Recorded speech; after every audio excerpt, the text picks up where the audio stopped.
Peter Bruegel es un pintor de mediados del siglo XVI, una de las grandes figuras de la historia del arte europeo. Tenemos muchas, podríamos decir lo mismo de Miguel Ángel, de Velázquez, de Durero, de Goya, de tantos. Uno de ellos es sin duda Peter Bruegel. Pinta en Amberes y en Bruselas. Se sustenta sobre una tradición riquísima de pintura. Hace unos 100 años ya, cuando él aparece en el mundo del arte, que Van der Weyden ha pintado sus grandes cuadros, entre ellos El descendimiento que está en el Prado, que Van Eyck ha sido una de las grandes figuras de la pintura europea. Hace unos 50 años, cuando él está pintando sus cuadros, que ha muerto el Bosco, muere en 1516.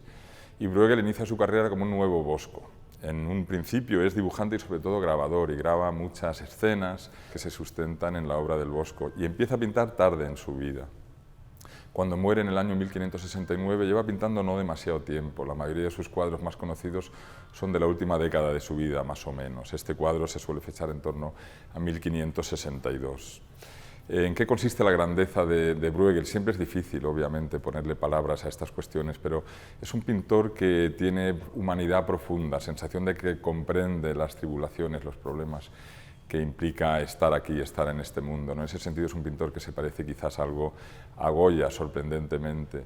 Lo que pinta en El triunfo de la muerte, el cuadro que acabamos de terminar de restaurar en el museo, es una obsesión, el terror que existe en esa época ante la muerte, terror compartido quizá en otras épocas, pero la muerte como una presencia abrumadora y constante en las vidas de las personas.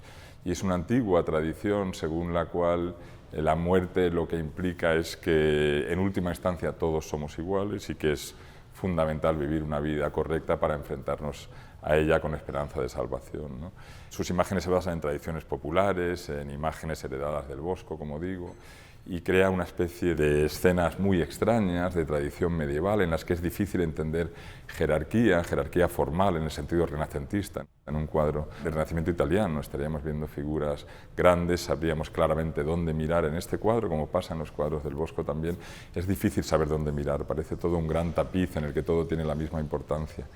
Bruegel, de hecho, había viajado a Italia 2 veces y se empieza a ver la influencia del arte italiano, que va a acabar siendo dominante en Europa un par de décadas después, en los escorzos muy bonitos de algunas figuras en la parte baja y también en que hay 6 parejas de figuras en la parte baja de la composición que parecen querer ordenar este enorme caos que pinta el artista, ¿no?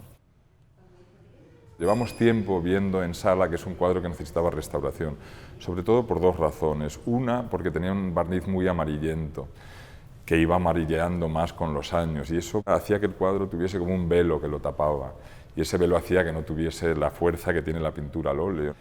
También era un cuadro que tenía una superficie muy irregular, y eso se debía a que las tablas se habían ido rompiendo y moviendo, de manera que la curva natural de un grupo de tablas que forman un soporte conjunto pues se había roto y dificultaba también su correcta contemplación. Como digo, llevamos tiempo en la sala vigilando tanto el soporte como el oscurecimiento de la capa de barniz, y hace aproximadamente un año decidimos que había llegado el momento de restaurar este cuadro, entendiendo, como digo, que es una enorme responsabilidad, que es uno de los grandes cuadros, no solo del Prado, sino de toda la tradición artística europea.